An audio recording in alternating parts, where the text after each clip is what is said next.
last class, what we talked about was the principle of least action.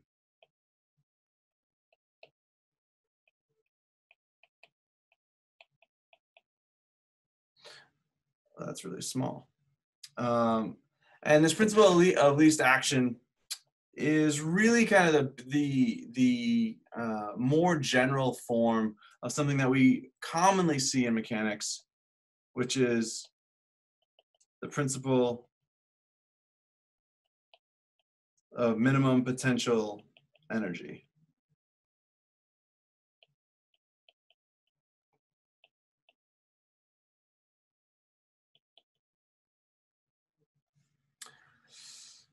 And this is this idea, this overarching idea that mechanical systems want to minimize the total potential energy.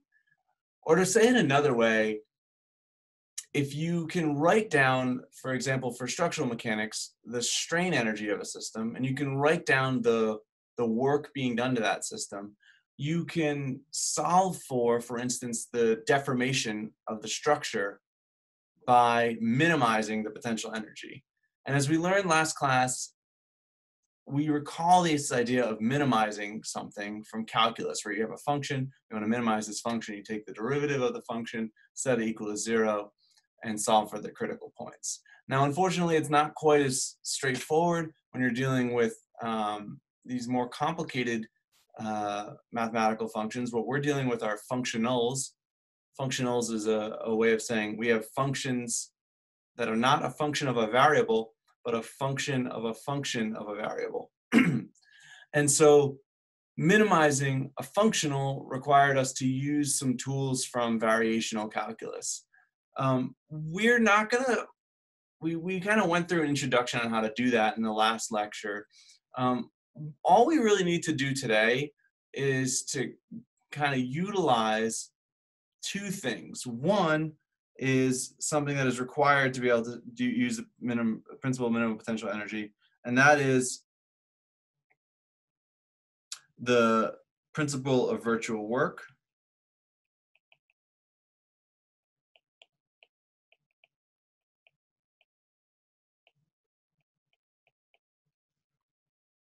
And if you recall from last class, what we did was we were talking about calculating the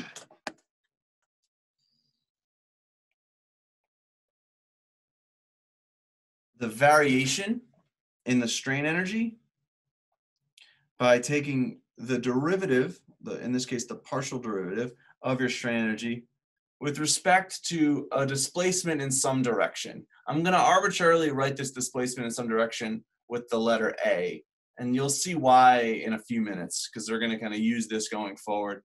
But A is just a displacement in some direction. So we take the partial derivative of our strain energy with respect to the displacement in some direction, and then we multiply that by this virtual displacement, delta A. So this is our virtual displacement.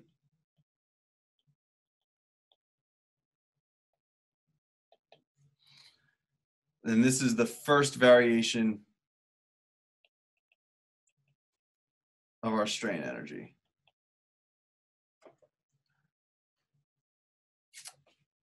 And what we talked about at the early part of that lecture was that we can also do the same for our virtual work.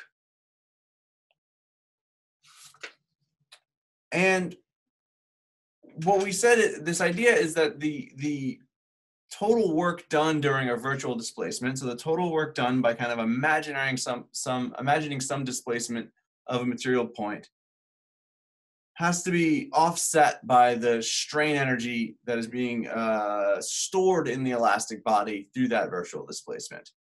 And what that means mathematically is that this virtual work, the variation of W, if we take away the variation of our strain energy, that difference should be 0. All the work we're doing in the body should be stored as strain energy in the material. So delta W will equal delta U. So we're going to use this concept, this principle of virtual work, where delta W will equal delta U. And we're going to combine this with something you've seen before. You've probably seen this before in vibrations, or if you've studied, like, say, heat transfer. But we're going to look at the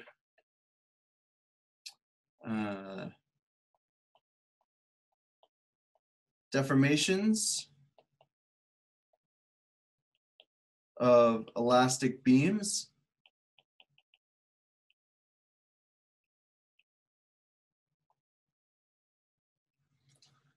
And the deformation of an elastic beam is going to be some continuous curve. So, for instance, it might take, here's my pretend beam, and I'm deflecting it in some way. So hopefully you can see that in my little video there. So I've got some deflection of this curve here. There we go. And no matter what I'm doing here, at least in these simple kind of shapes, the shape of that elastic curve is continuous. When we have this continuous function, the function being the deflection along the length of the beam, if this function is continuous, then we can use an approximation where we use a trigonometric series or Fourier series as a way to represent the shape of that beam.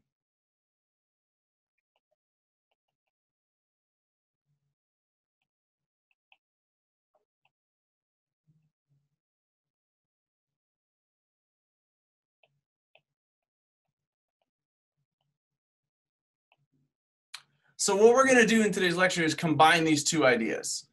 One is the principle of virtual work, and two is representing the shape of an elastic beam by a trigonometric series. And we're going to use that as a way to approximate the shape of complex of elastic beams under various complex loadings. And as I said before, this is often seen in mechanical vibrations, heat transfer. And so let me first kind of outline how this is going to work. This is the overall plan for today. It's going to be combining these two things. Okay.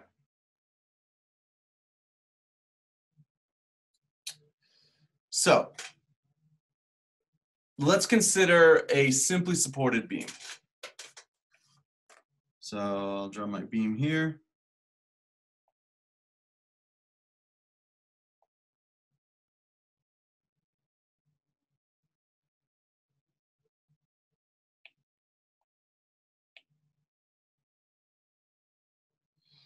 We're going to put this on simple supports.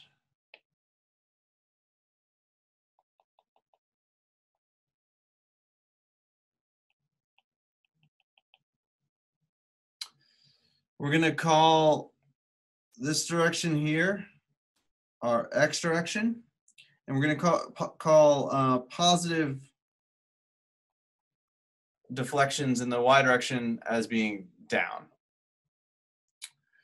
So we have a simply supported beam, and at some distance c from the origin, so I'll call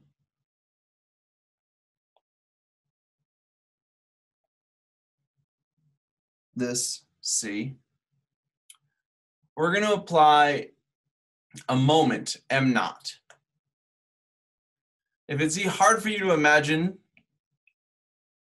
this, oh,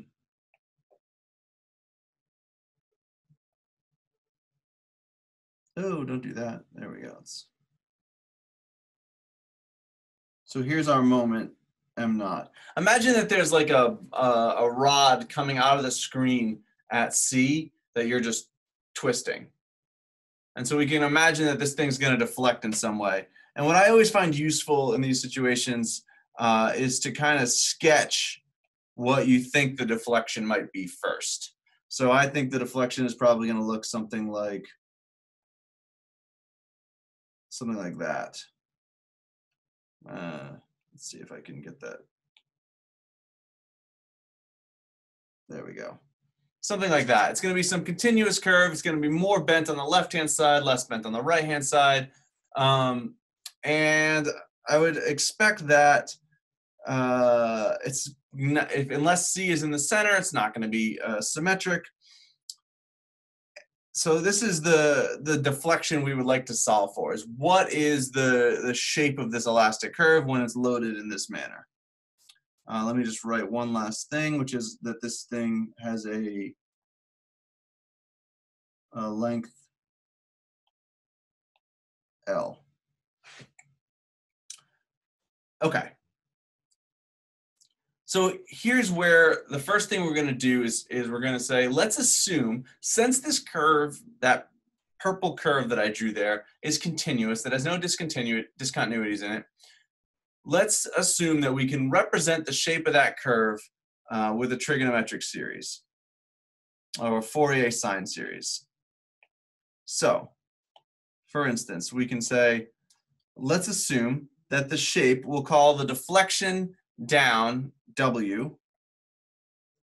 Let's assume that W, which is going to be a function of x, we're going to want to know what the deflection down at any point x is going to be equal to, can be written as a sum of sines. So we can say, well, we could assume that there's going to be some coefficient a1 times the sine of pi x over L. We can take the second term in this series, a2 times the sine of 2 pi times x over L. We can keep going as long as we would like. And we know that the kind of more compact way to write this would be to say that the sum from n equals 1 to infinity times a sub n, the sum of a sub n times the sine of n pi x over L. So that's the form we're assuming for our deflection. It can be written as the sum of a bunch of sine functions. If you have a hard time picturing what this means, then we can just break it out a little bit, and we can say, well, what is this? This term here is saying that we could assume that our shape looks like this. What's A1? Well, A1 is going to be, if we have,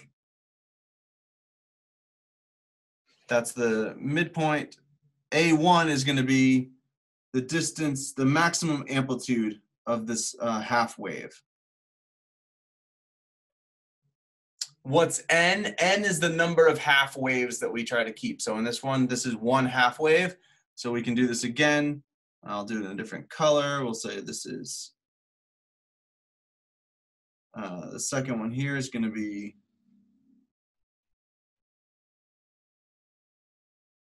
like this.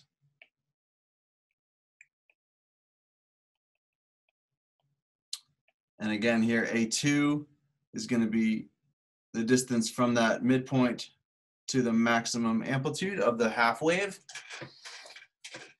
And so you can kind of clearly see where this is going, right? We drew our guess, and our guess looks almost like the first term in our sine series, except our guess suggests that it's a little bit not left-right symmetric. And so we need something that's going to add a little bit of extra deflection on the left-hand side relative to the right-hand side. So we can continue adding terms. And the idea here is that we can approximate the shape of this by just adding together enough of these sine waves and figuring out what the coefficients are going to be in front of these sine waves, so that we determine an approximate elastic curve deflection. Now, a really important part of this, and this is not going to seem important at first because it's not going to be a primary point of consideration in this first example, but it will be later. An important part is we can't just assume this particular sine series all the time. whatever series we assume needs to match the boundary conditions. So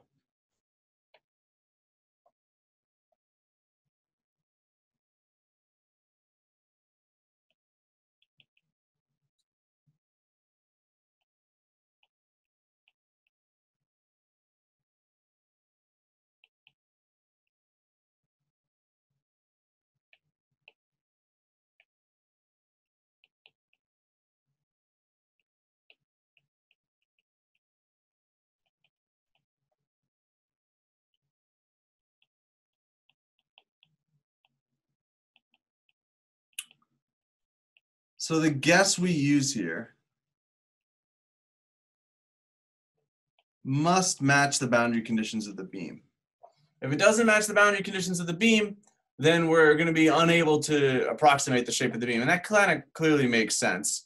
We're assuming we have some continuous function between the 2 points, and we need to make sure that the continuous function behaves as we expect it to based on the boundary conditions of the beam at those 2 points. So what does that mean? So we can come back over here and we can say, well, I know what my boundary conditions are. This is a simply supported beam at both ends.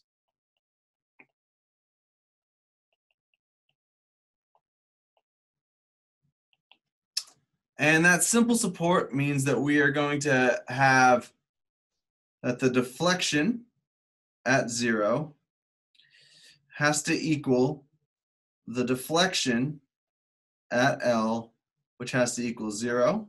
So those are our first 2 boundary conditions. And the second 2 boundary conditions are, if we have a simple support, there's going to be no moment acting at the edge of the beams, which means, for our sake, there's going to be no curvature at the edge of the beam, which means that the second derivative of W with respect to X must be 0 at 0 and L. So we can write this in shorthand with W double prime 0 equals W double prime L equals 0. And these boundary conditions must be satisfied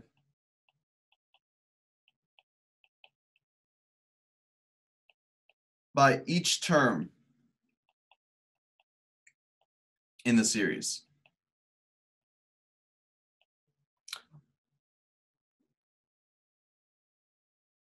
You can pretty quickly check that we're all set with the series that we chose here. So I picked this simple sum of sines.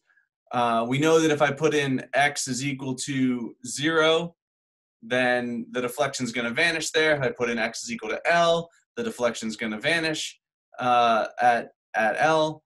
And we know that if I take 2 derivatives of my deflection, I get sines back again, and those are going to vanish as well. So we can very quickly verify that the series that we've chosen here matches the boundary conditions. Okay. So now that we have this approximation, what we need to determine are these coefficients. We need to determine, in particular, what A sub n is going to equal. Okay, so coming back over here.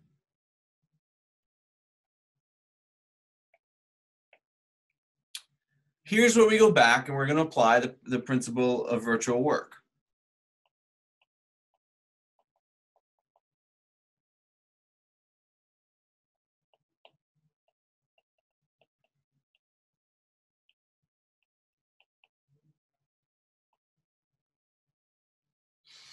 And we're going to start with the strain energy.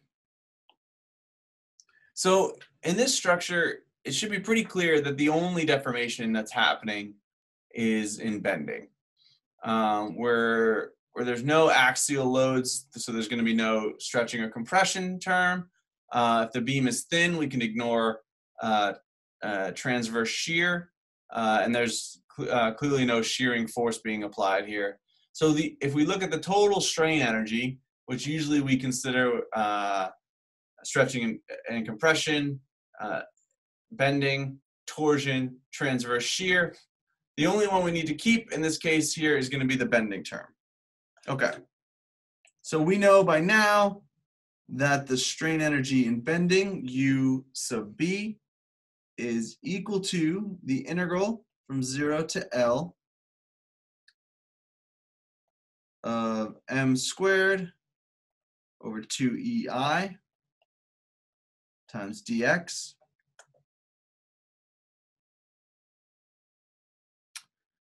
We can recall that our moment is related through a constitutive relation to the curvature of the beam by the bending rigidity of the beam, the bending rigidity being the elastic modulus times the second moment of area, I. And we can further recall that as long as our slopes are small, so as long as the rate of change of the deflection is small along this beam, then we can approximate our curvature as simply the second derivative of our deflection. So substituting m into the strain energy in bending, and substituting the second derivative of deflection in for kappa, which is our curvature, we can rewrite this strain energy in bending as EI over 2. This is not a function of x, so I pulled it out of the integral, which is going to be integrated from 0 to L times the second derivative of x squared. Sorry, the second derivative of w with respect to x squared by dx over dx. Okay, here it's going to be useful to us to actually just calculate the first and second derivatives of w. Okay. So let's go over here. So recall, I'll do this in a different color here. Let's do this in blue. So we are assuming that w of x is the sum from n equals 1 to infinity of a sub n times the sine of, oops, let's erase that, times the sine of n pi x over L.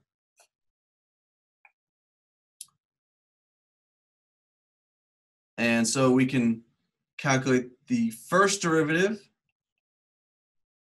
of w, and that'll be equal to, again, the sum from n equals 1 to infinity of a sub n times n pi over L, right? The thing multiplying x in the sign comes out, times the cosine of n pi x over L. So that's our first derivative, and similarly, we can calculate our second derivative. We know we're going to get a sine back.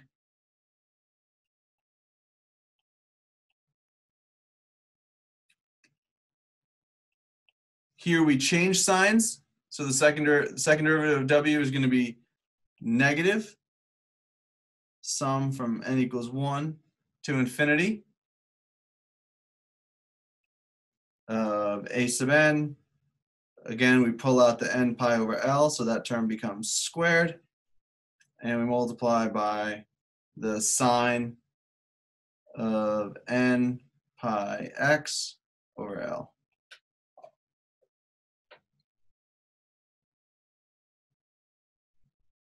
Okay. So we can now put this back into our strain energy. This is the one we need.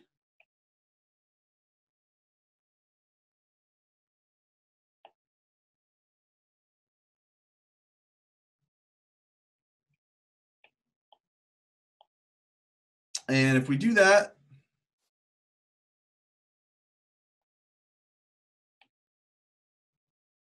let's see here. If we do that, we would write that the, I guess let me rewrite here the bending energy is going to be written as EI over 2 times the integral from 0 to L. I'm going to move this down so it's not going to.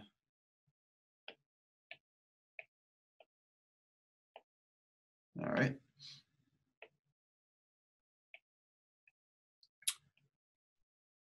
Times the sum from n equals 1 to infinity of a sub n times n pi L squared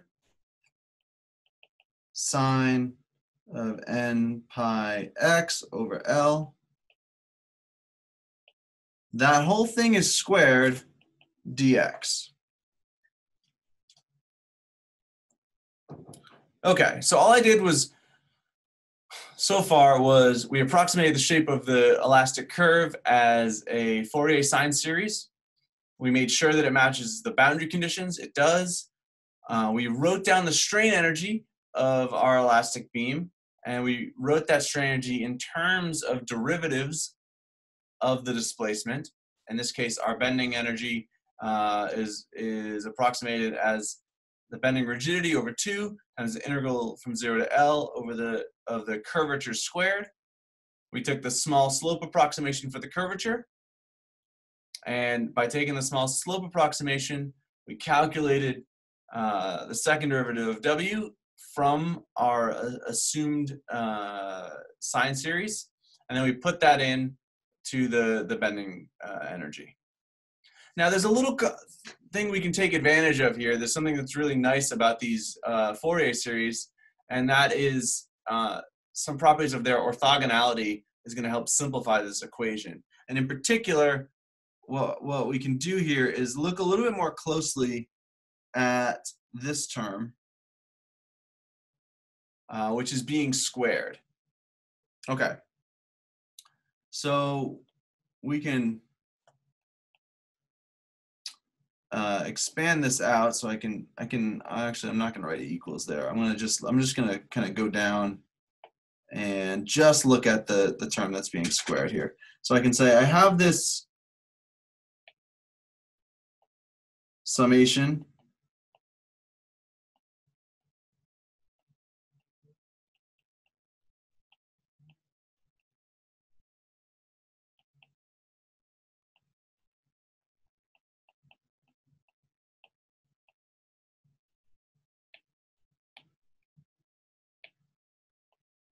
that is squared.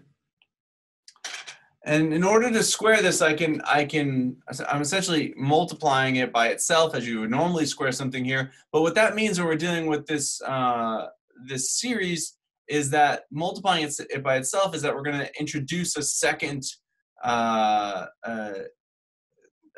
that we're summing over. And so what that means is I will say, well, I can write this as kind of two summations multiplied by each other. But in order to do that, I'm going to take one of those summations will be sum of n from n equals 1 to n equals infinity. And the second one is going to be, we're going to have a second term that we're summing over. So we'll call it m. Okay, so I'll have the summation from n equals 1 to infinity. And the summation of m equals 1 to infinity. Now we're going to have coefficients a sub n and a sub m. Again, we're going to have this, we're going to have an n pi over L term squared and an m pi over L term squared. And this is going to be multiplied by sine of n pi x over L and the sine of m pi x over L. And here's where we can take advantage of orthogonality. So I will bring your attention to these terms here. So if you're unfamiliar with these trigonometric series properties, that's fine. What I like to do to make sense of kind of these almost tricks or simplifications is I like to use something like Mathematica or Wolfram Alpha to plot these functions and see how they behave. So for instance, if we are to, let's see here, there's two options. We have sine of this thing times the sine of this term, and there are two options. So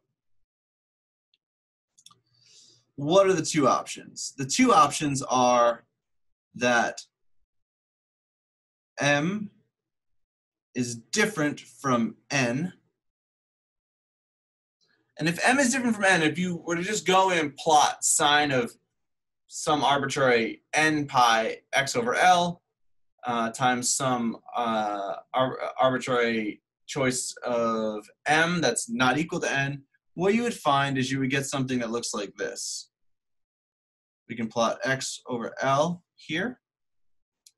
And what we would end up with is, for instance, something that looks like this. I think I chose m is equal to 1 and n is equal to 2 to get that shape.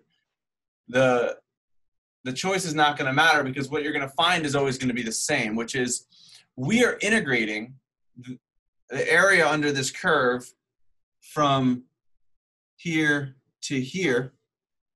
And when m is not equal to m, as you can see in my drawing here, the positive area is equal to the negative area.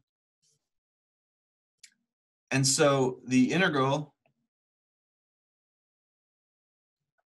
from 0 to L of the sine of m pi x over L times the sine of n pi x over L equals 0 when m is not equal to n. So this is going to be really nice. This is going to really help simplify our analysis. The second thing you can do, so this was kind of check one. The second option is that m equals n. And what happens then? Well, we can again go and kind of plot to check ourselves. And what you'll find is if you plot when m is equal to n over x over L, you're going to get a curve that looks like this. And what's nice about this, first things first, is you notice that this one is not going to equal 0. So there's nothing that cancels out this area. But it turns out that if you integrate the area under this curve, so the integral from 0 to L of sine n pi x over L sine n pi x over L dx, I guess I lost the dx up here, that this will equal to L over 2. So the sine series here is useful for approximating the shape, but it also has some really nice properties of orthogonality that dramatically simplify our analysis. So now we can come back to what we were doing over here and say this term, all the sine terms go away, m and has to equal n, and this thing simplifies dramatically to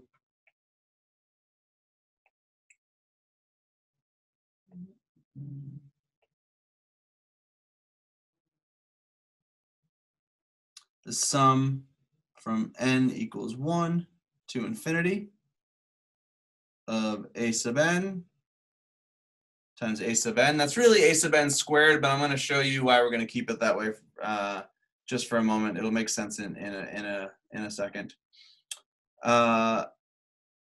Times n to the fourth, pi to the fourth over L to the fourth times L over 2. Now, I guess I should remove this equal sign here because I'm being a little bit careless. We actually already performed the integral. We already integrated from 0 to L. So in reality, what I'm saying here is that the strain energy is equal to EI over 2 times this function.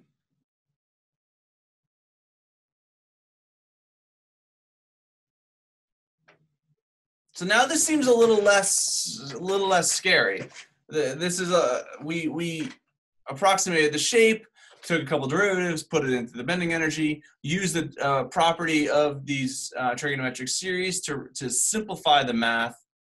And now we're left with this bending energy, which is going to be equal to the bending rigidity times the sum of these coefficients and a couple geometric parameters there. It's not too bad. Okay, but remember, we want to use the principle of virtual work, which means we don't want the bending energy. We want the variation, or the first variation of the bending energy. And so to get that, we need to calculate, I guess I'll go this way. Let's go this way. We need the variation. And to calculate the variation, remember, we're going to take the variation of my bending energy is going to be equal to the partial derivative of my bending energy with respect to, and here's why you see why I chose A. We're going to take the partial derivative of the bending energy with respect to some deflection. In this case, it's going to be the maximum deflection of the curve, which is that coefficient A sub n. So I'm going to take the derivative of UB with respect to A sub n, and then multiply that by a variation in A sub n. Now that's not too bad. Taking the derivative of this with respect to A sub n, if you recall, we have two A sub n's here. This is A sub n squared, so I'm going to get the derivative of this is going to have a 2 times A sub n. So the 2's are going to cancel each other, and we're going to and then we have to multiply by the first variation in our amplitude. And so the result of this will be, oops, let's go over here.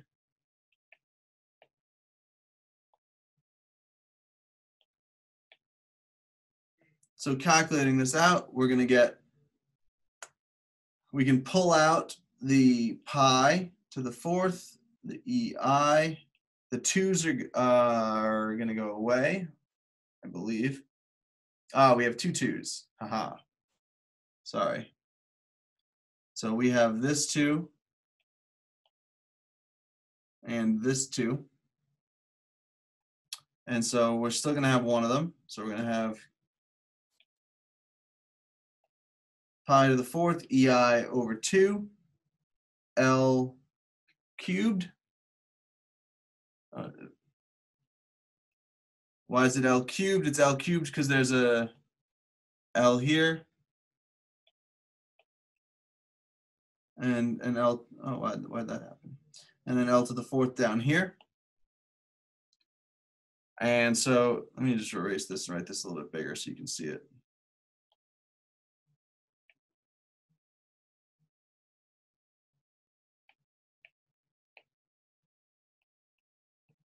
Pi to the fourth times EI 2 L cubed times the sum from n equals 1 to infinity of n to the fourth times A sub n times the first variation of A sub n. And this is what we want. This is one half of the equation we need. Remember, in order to use the principle of virtual work, we're going to say that the variation of our strain energy is going to be equal to the variation of our work. So we're halfway done. Although the second half is much easier. The variation of our work is going to be pretty quick to calculate here. So we have half of it. We would like to say that du equals dw. And so we need to get dw. Okay. So recall our configuration. I'll scroll up for a second. What's the work being done here? The work being done is being done by a moment, m naught, acting through a virtual rotation at that point C, which is going to increase the strain energy of the beam. So I have a moment m, which is increasing the strain energy in the beam by acting through a virtual rotation. So it's going to be, the work is going to be my moment, force times the distance, times a rotation. A rotation is going to be the slope, right? The slope of that beam at that point. So the slope of that beam at that point is going to be dw dx at that point C. Okay. Let's go down here. So dw, let's try this out here again. So the work is going to be equal to m naught times the slope at that point. The slope at that point is the first derivative of w at C. And so therefore we can calculate the first variation. It's going to be something like, and I'm going to leave this kind of the notation a little bit strange for a second, because it'll make more sense once we actually substitute in for w. The first variation of our work is going to look something like m naught times the variation of w at C. Okay. If you recall, we already calculated what that w prime is. Let's pick a dark green color here. So this is what we need. We already found out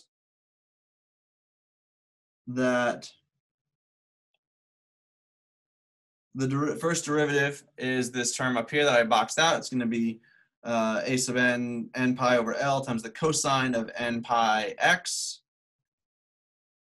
So we can come back down here and say we know what that is.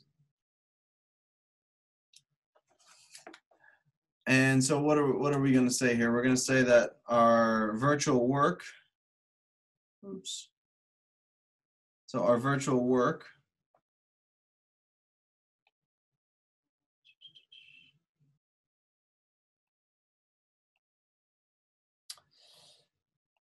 is going to equal m naught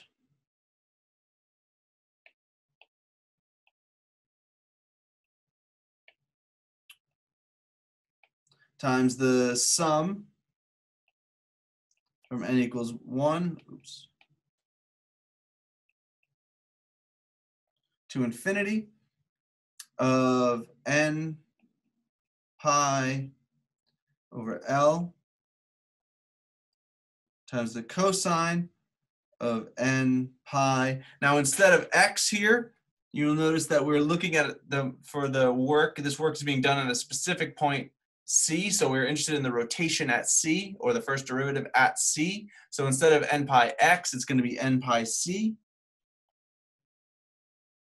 over L. And now to carry out that variation, we recall we need to take the derivative of this thing with respect to A. So if you look back, let me scroll up here. If I take the derivative of this thing with respect to A, the AN goes away. And then we need to multiply that term times the first variation in AN. So our virtual work is going to look like this term I have boxed in green here. except we took the derivative with respect to an, so that's going to go away, and then we're going to multiply it by the first variation in an. And that's exactly what we have here. So instead of there being an an, now we're doing the first variation in an.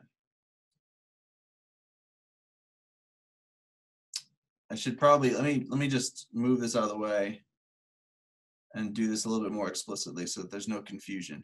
So I'm saying we need to take m naught times the first variation in w prime, which means I need to take the derivative of w prime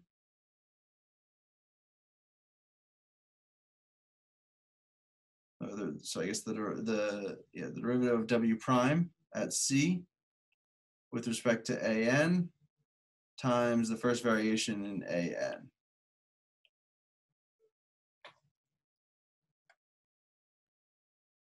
And so that's how we ended up here. We took the derivative, the first derivative, we took the variation of that, which means take the derivative of w prime, not with respect to x, but with respect to an, and then multiply that by delta an, and then we'll end up with this equation I have boxed over here. So hopefully that makes it clear how we arrive at this equation. Because this equation is exactly what we need to equate to our strain energy. So putting this all together, we have this term boxed in red. We have this term boxed in green. The principle of virtual work says that the first variation of our strain energy should be equal to the first variation of our work. And so we can kind of combine all that stuff down here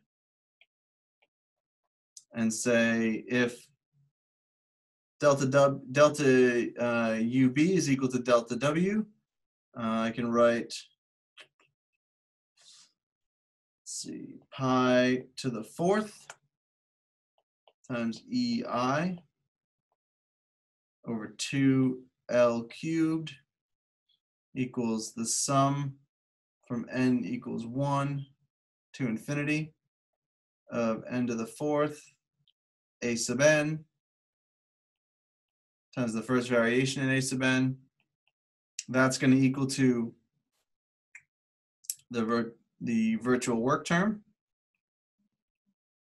Again, sum from n equals 1 to infinity of n pi over L times the cosine of n pi c over L times the virtual displacement there. So just to recall,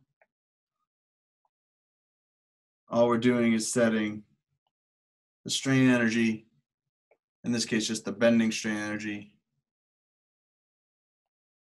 equal to the work. Okay, we're almost done. I know this is a lot of work, but we're almost done here.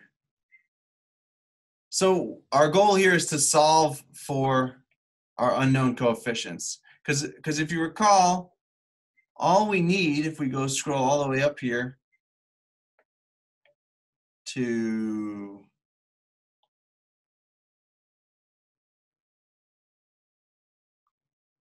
our shape, is we need to know this term. If we know this term, then we can just choose however many half waves to consider. The more half waves to consider, the better our approximation will be. And then we'll have calculated the shape of this curve under this loading. So we need to find a sub n. And so we need to take these two equations here that we've set equal to each other and solve for a sub n. These terms here, these variations,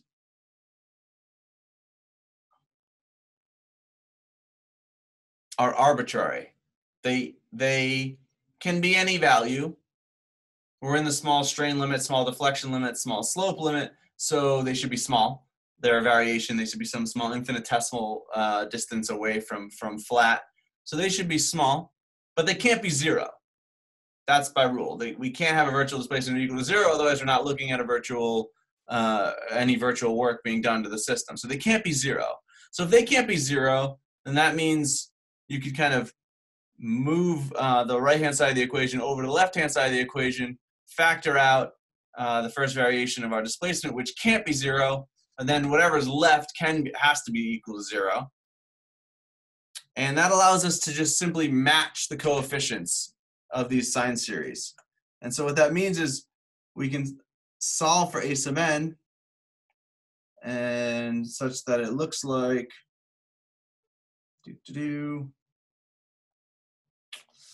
a sub n equals 2 m naught L squared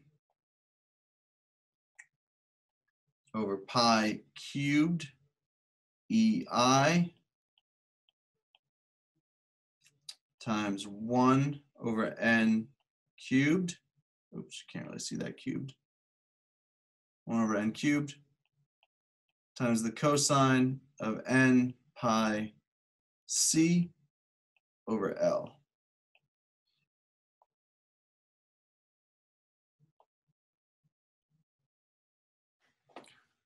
So we found the coefficients here. It looks like we got rid of the summations, but it's just because we're simply matching the coefficients here. We're simply saying, okay, if the variations are arbitrary but not zero, then all we're looking for is to match the coefficients of the left-hand side and the right-hand side, neglecting the variations delta A sub n. And so we're able to solve for A sub n, this complicated form that's got the moment in there, the point at which the moment's being applied, some bending rigidity, and some shape of the beam. So now all we need to do is go recall what our, if we recall that W of x is equal to the sum of from n equals 1 to n equals infinity of a sub n times the sine of n pi x over L. We can simply put a sub n into this equation and we're done. So let's do that. So the deflection of our beam W of x is equal to 2 m naught L squared times pi cubed EI times the sum from n equals 1 to n equals to infinity of 1 over n cubed times the cosine of n pi c over L times the sine of n pi x over L.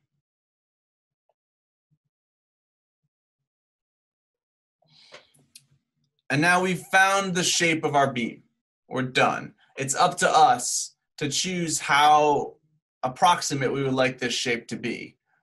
So what that means is it's up to us to choose what number of half waves to consider. How many ends should we consider to calculate the deflection of this beam? And this is a good exercise for you to go into something like Mathematica and plot this function for n equals 1, plot this function for n equals 2, n equals 3, n equals 4. And what you can do is you can look at, say, W at a point. So what I would do is I'm going to write this out here. I would recommend plot W sub x for n equals 1, 2, 3, and then calculate W of c for n equals 1, 2, 3, etc. And what you're looking for here is to see how well this this series converges. How many numbers do I have to keep?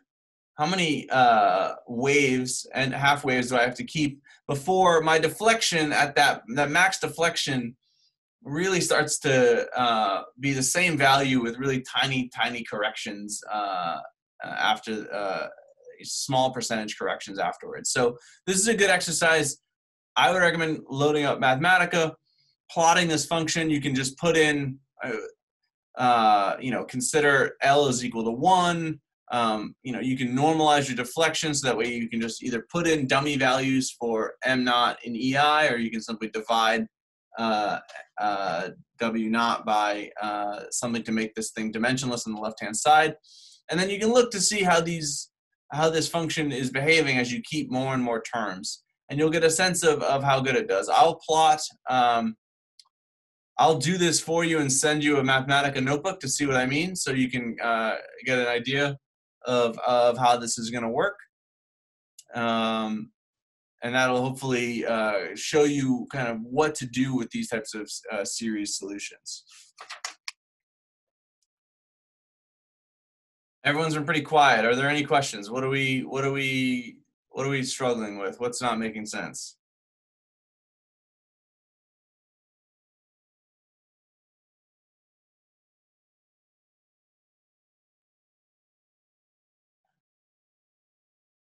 A couple things are what's nice about this trigonometric series approach is you end up using the same techniques over and over again. This thing with orthogonality shows up all the time.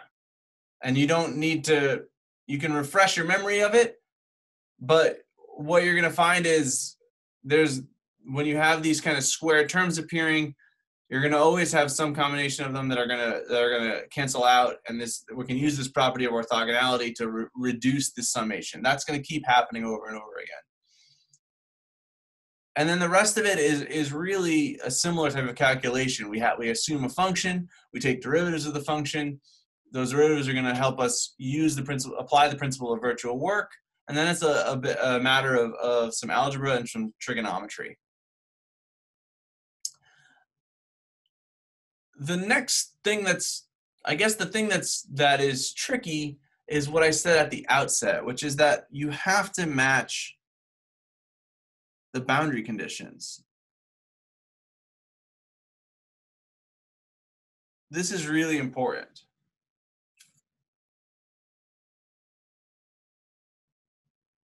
And so, I guess to illustrate that, we can consider a different problem here. So let's consider another beam. So we're still going to do all this stuff again. It'll be quicker this time. We're going to look at another beam, but what I really want us to focus on here is not the calculation that we just went through, but actually this part here. Because when I first started learning this stuff, this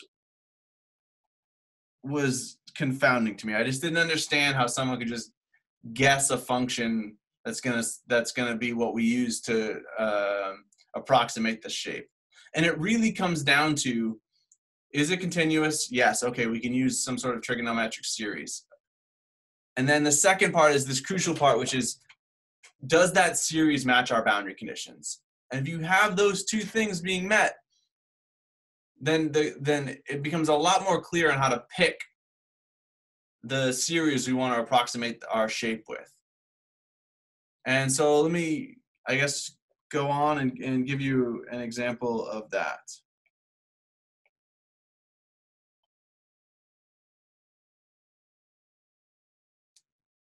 To do that, what we'll do is we'll consider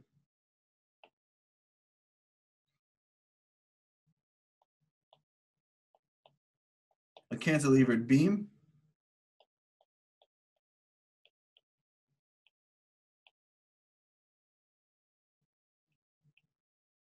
Under an end load.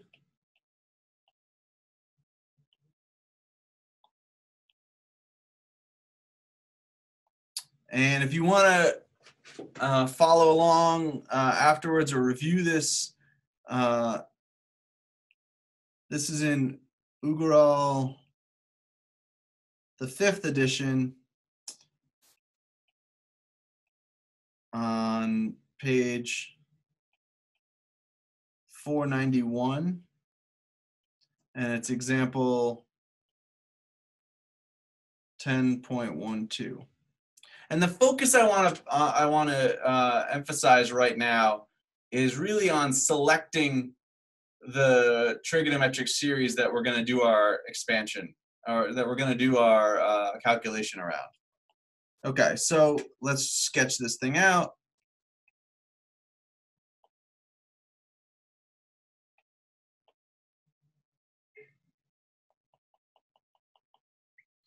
So we've got some cantilevered beams. That means it's going to be into some wall. Actually, I'm going to make that longer.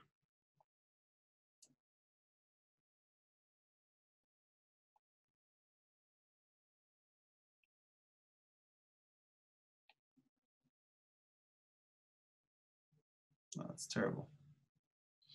Okay, we're going to have some point load on it. So some force P. Again, we're going to use the same coordinate system.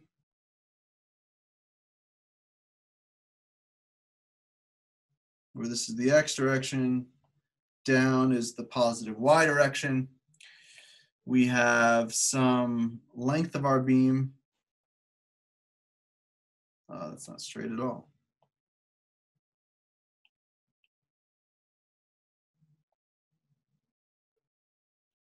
Length of our beam L. Let me just give ourselves some more room here.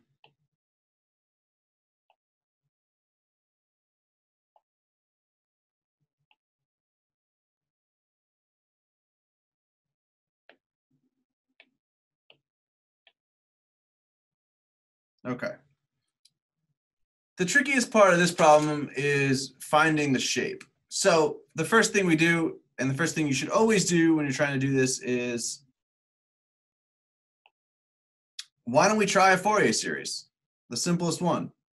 Why don't we try what we just tried? W of x is equal to sum from n equals 1 to infinity of a sub n times the sine of n pi x over L.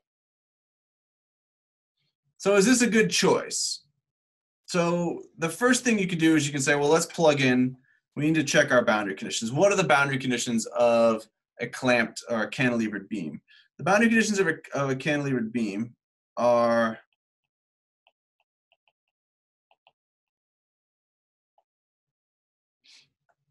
that there should be no deflection at x is equal to 0, and there should be no slope at x is equal to 0. So this one works, right? You plug in x equals 0, sine of 0 is 0, we're fine. But if I take the derivative, or if you don't recall the derivative, we know the derivative is going to have a cosine. Cosine of 0 is not 0. So what's that mean? This means, let's see here, w prime of x is going to equal the sum from n equals 1 to infinity of a sub n times n pi L, n pi over L, times the cosine of n pi x over L. This is not equal to 0 at x is equal to 0. If I put in x is equal to 0, I'm going to get a non-zero value here. The only way this is going to be equal to 0 is if a sub n equals 0 for every coefficient, and then our beam would be flat, which would mean that it doesn't deflect under the end load, which doesn't make any sense. We know it's got to deflect, so a sub n can't be 0. The only way that this equation can be 0 is if that is true, and so this is not a good choice. Okay, so we know that we want something when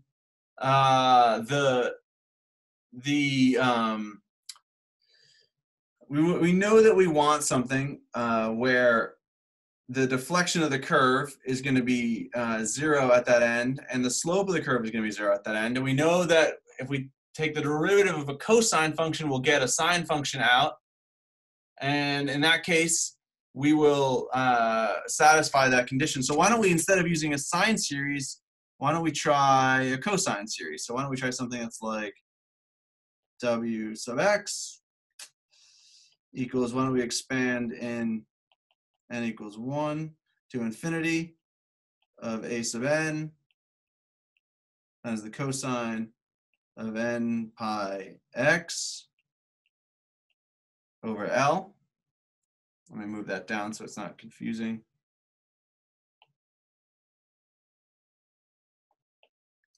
And I'll just kind of clarify, this is guess. Let's not do that. Let's do that over here. This is guess 1. This is guess 2. Let's see here. All right, so how does this work? So in this case here, our boundary conditions again, we can check pretty clearly. W at 0 does not equal 0. W at 0 equals 1. But our derivative does. So now we're getting a little bit better. Our derivative is going to equal a sine term. This is going to equal negative sum from n equals 1 to infinity of a sub n times n pi over L times the sine of n pi x over L. And at x is equal to 0, that does equal 0. So this one's okay.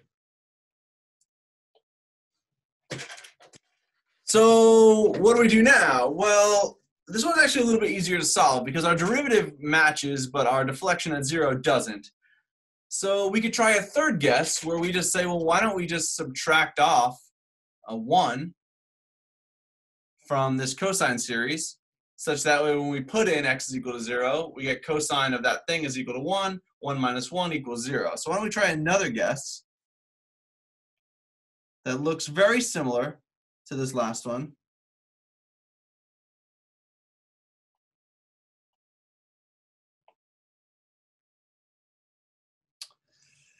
Except we're going to say, why don't we try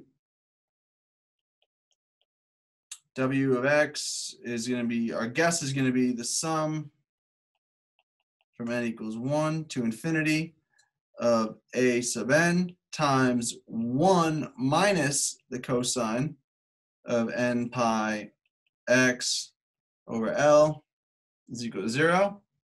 So why don't we try this one? This matches both. This matches both conditions at the clamped end. The clamped end requires that there's no deflection, and the clamped end requires that there's no slope coming in. We put in x is equal to 0, we get 0. We take the derivative of this, we put in x is equal to 0, we still get 0. Pretty good. We're almost there.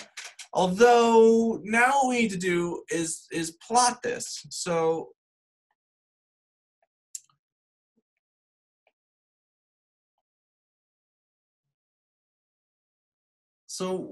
why don't I look at my deflection here? So I'm assuming that the deflection of my beam can be modeled by this equation here.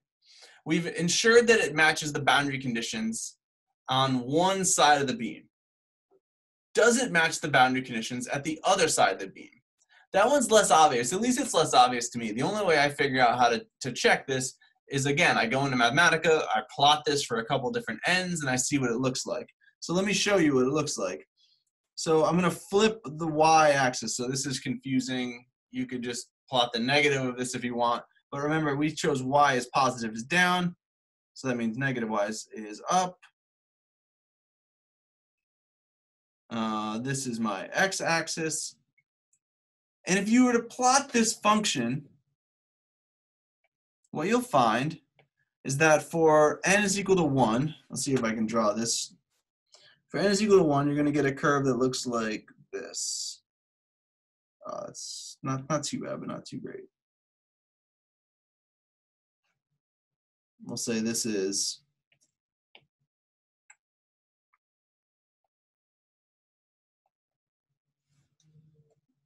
and this is our x over L.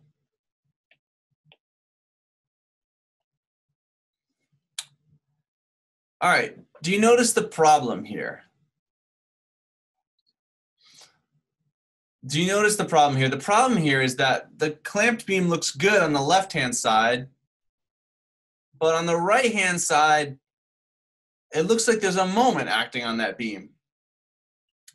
And that's not okay. We don't have any moment acting. We have a force acting down. So there can't be any moment restricting the curvature and implying that there's going to be some sort of almost clamp or end moment at the end of the beam. So let's check n is equal to 2. Maybe this is just a problem for n is equal to 1. Let's check n is equal to 2. N is equal to 2, we still are in trouble. Again, the left-hand side of the beam looks okay. The right-hand side has a moment or has a non-zero curvature or a zero slope. You could keep going if you wanted, but no matter what you do, n is equal to 3. Let's try that. It's going to look like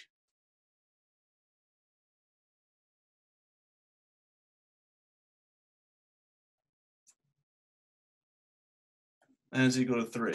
So for all these shapes, we actually don't have a good approximation for the beam yet, because the beam looks good on the left-hand side, but on the right-hand side, it needs to have a free end deflection, something that's just going down with no moment acting on it. If you look at the graphs, and if you look at, say, for instance, x over L is equal to a half,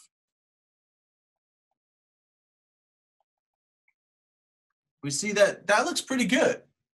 If I just took the first half of that beam, that looks okay. So why don't I try that? This is a point here where there's clearly no moment. This thing has a slope at that point, and that's what we want. We want it to have a slope at the free end of the beam. At this end of the beam, there's no slope. But at about a half, looks like there's a slope there.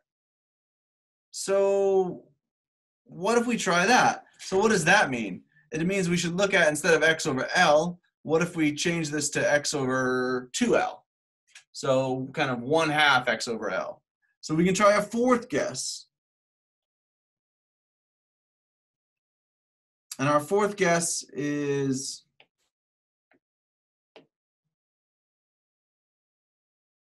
that w of x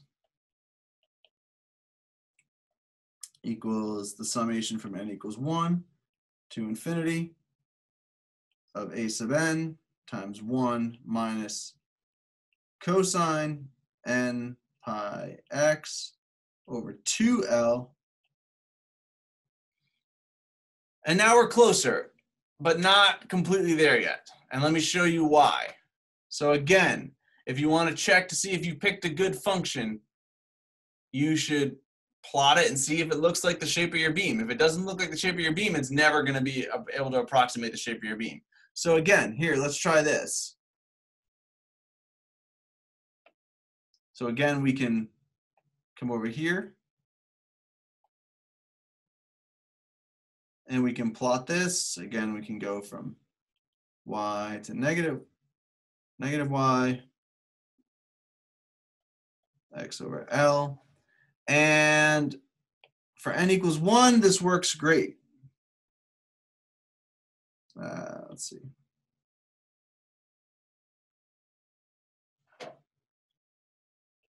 That looks great. That looks like what we expect a cantilever beam to look like when you poke on the end of it, right? Except for n equals 2, it doesn't really work. It looks great. I'm going to try that again.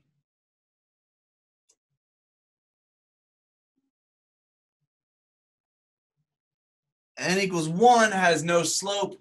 Sorry, n equals 1 has a slope at the free end, but n equals 2, no slope. So that's no good. It turns out if you keep doing this for n equals 3, you're going to see it looks great. For n equals 4, it doesn't. N equals 5 works. N equals 6, it doesn't.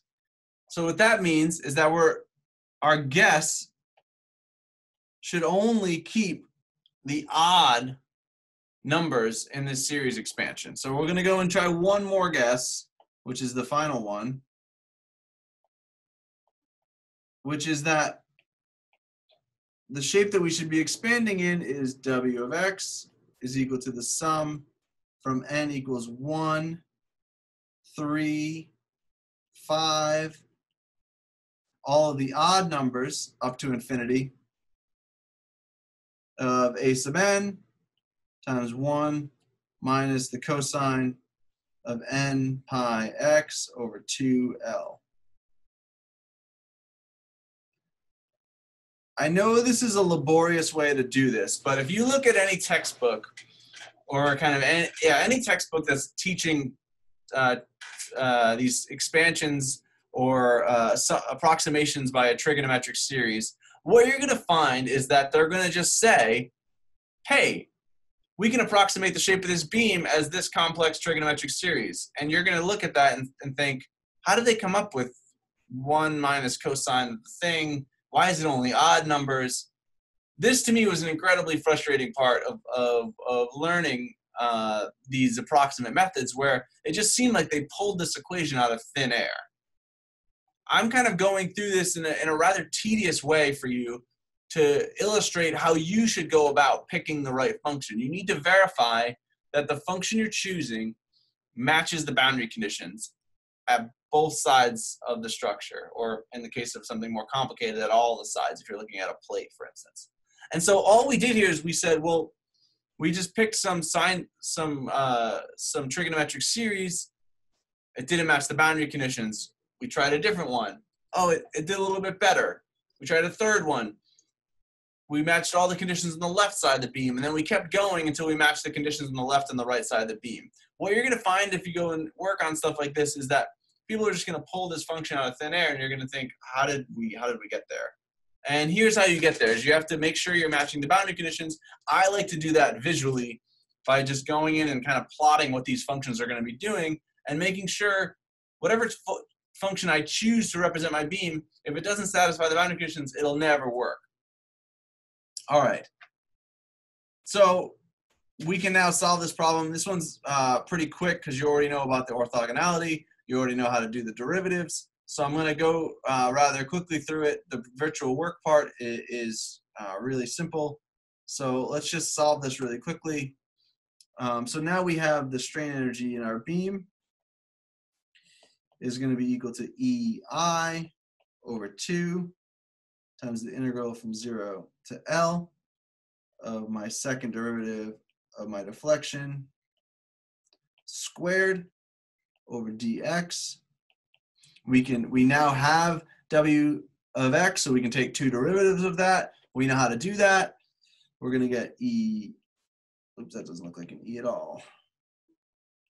EI over 2, sum from 0 to L. Now we have our trigonometric series. This is 1, 3, 5, dot, dot, dot, all the odd numbers of a sub n times n pi over 2L, that's squared, times the cosine of n pi x over 2L, and that's squared. I'm going to move this down so it's not crowding our previous math. All right, there we go.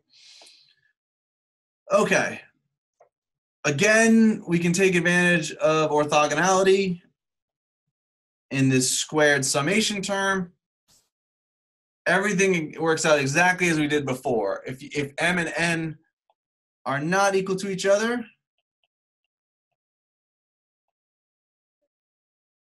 then this integral vanishes.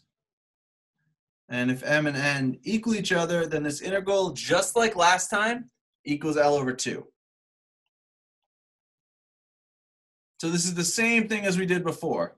Orthogonality helps us really reduce the complexity of this integral over this squared trigonometric series, because we can remove any situation in which m and n are not equal to each other, and we can evaluate the integral exactly and get L over 2. All right, so now we can calculate our virtual work. So what does this mean? This means, let's see here. Before I calculate the virtual work, I'm gonna say that U sub B equals EI over 2 times, let's see here. We already evaluated the integral, so we're gonna have pi over 4 times 16 over L cubed. And then we're gonna have the sum from n equals 1, 3, 5 to infinity of a sub n. Did I do that right? Hold on. I might have squared. I think this is actually 32.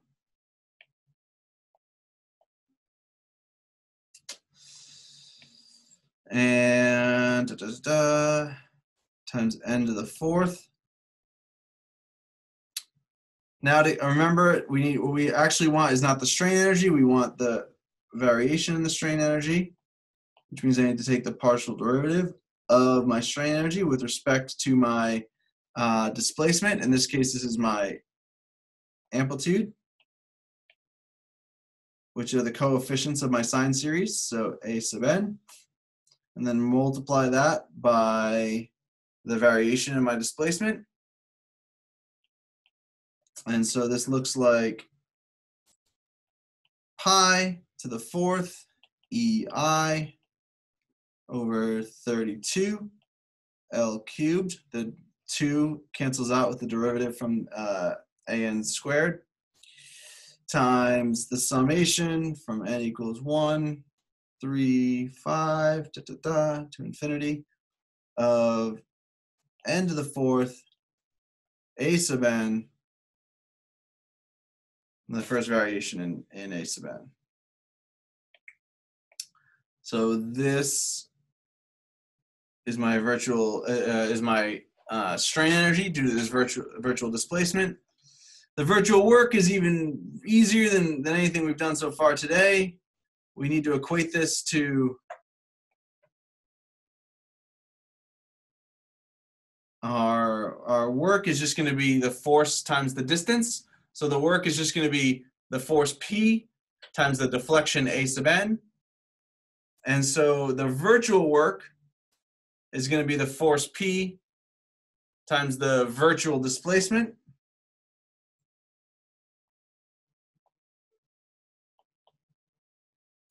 P times the virtual displacement. So that's the virtual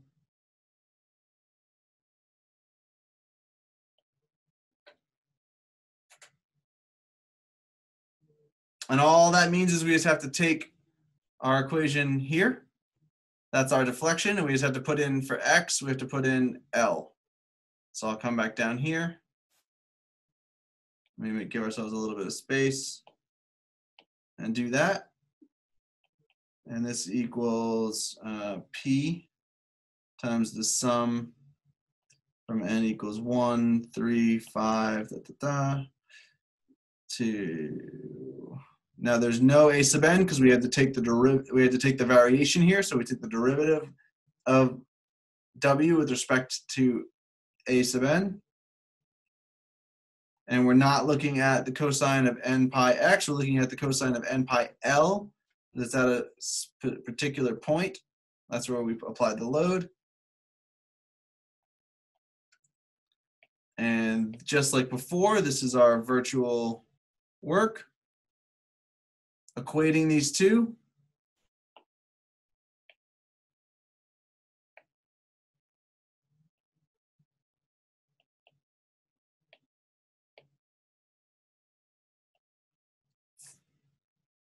And solving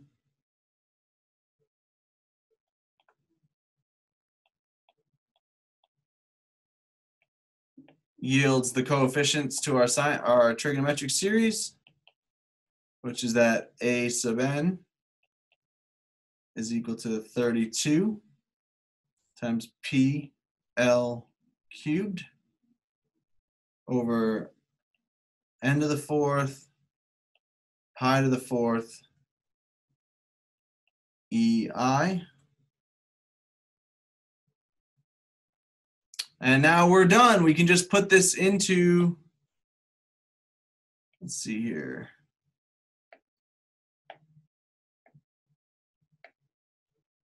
We can simply put A sub n into A sub n in our deflection. And usually what's done here is we're interested in, for a cantilever beam, you're usually interested in, for example, what the deflection of the beam is at the end of the beam. So what is the deflection W at L? And so let's work that really quickly.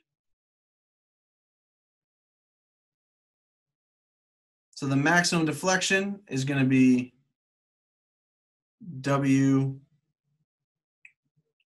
at L.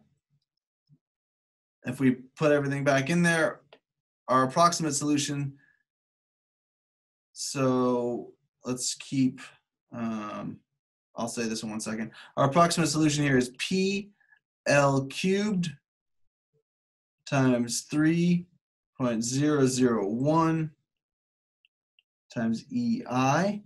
And this is keeping just, all I did here is I did n of 1, 3, and 5. And I stopped at this point here. So you can keep going and your approximation will get better. Why did I stop at 5?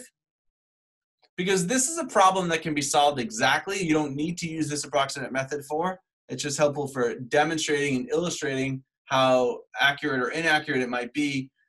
The exact solution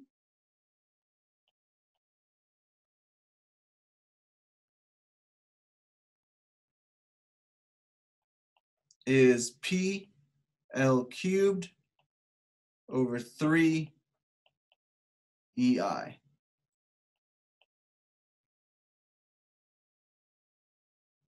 Oops. Let's see what happened here. I lost my screen, didn't I? Let me get back to that. Sorry about that.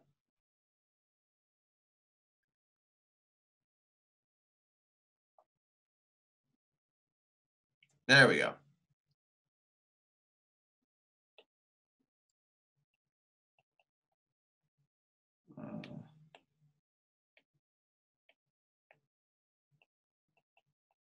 If you want to see how this exact calculation is done, this is in Ugrall section 5.4. So that's pretty good, right? I mean, we did an approximate calculation, and we have an incredibly small amount of error relative to the exact solution.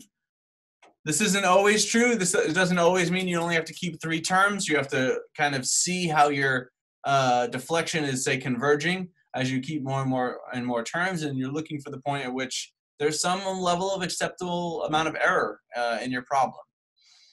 But this demonstrates kind of how to use approximate solutions by trigonometric series. And the 2 things I wanted to get across were how to actually use these virtual displacements and this principle of virtual work, and how to actually pick a good approximate function to model your deflection with.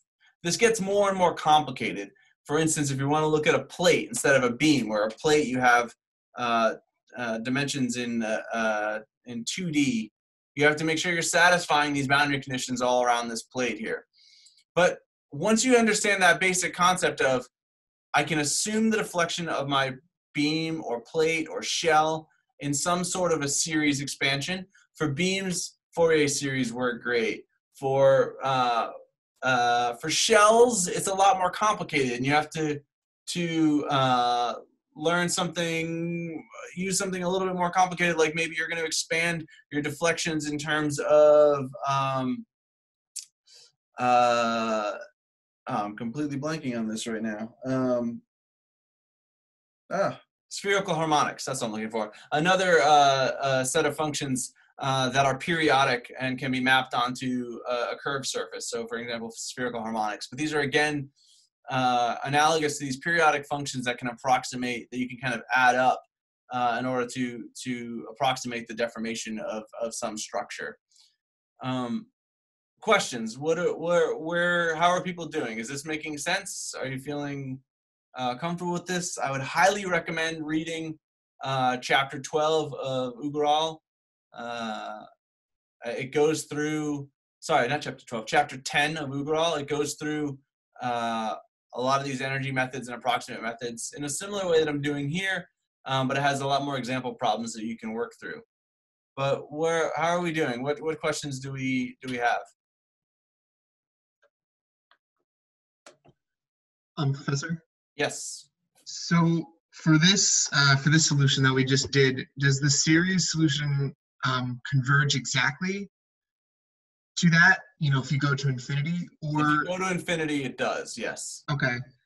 And then is that exact solution? Do you get that from elasticity and they're just the same, or is that only from doing this out to infinity? No, you can calculate, and so section 5.4 of Ugaral shows you how to calculate this exactly, in which you're actually analytically solving the beam deflection equations, which means you are, instead of, so let's go up here, instead of, actually, even higher, yeah, here, sorry.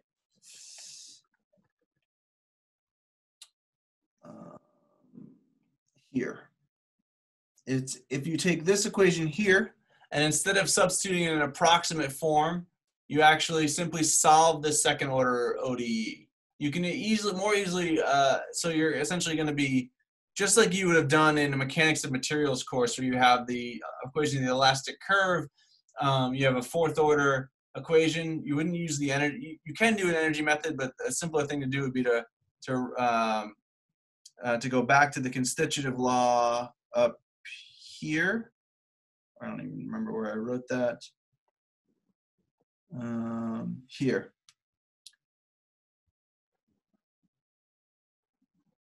Okay, yeah. If you start from here and you integrate twice, you're going to have two unknown boundary conditions, or I guess if you're starting from the deflection, you can integrate 4 times and have 4 unknown boundary conditions. Either way, you can get to the same answer. Your boundary conditions for the clamp beam will be exactly what we talked about here. But for certain problems, you can solve this exactly just by integrating the equation of the elastic curve. Now, as the loading gets more complicated, you can't solve it exactly. So the purpose of this lecture is to kind of pick a problem that can be solved exactly, show you how the procedure works, show you that the approximate solution is pretty close to the exact solution, and then now when you encounter a problem that you maybe is not tractable analytically, you can use this approach to approximate that solution and have a sense for how this is all going to work, because you've done it for something where there is an exact solution. So usually it's nice to start with something where there's an exact solution, you do your approximate method, and you see, hey, I'm pretty close. And then you look at a problem where there's no exact solution, and then you feel confident in making your approximation. And then the question of, well, how many terms do I keep in my series really comes down to how much error are you comfortable with in your problem. And I would start by saying, okay, well, let's look at the maximum deflection, and let's see how that maximum deflection is converging, how rapidly it's converging as I take more and more terms in my equation. And then you have to draw a cutoff point at some point and say, yeah, this is a pretty good approximation. I'm going to keep X number of terms. Okay.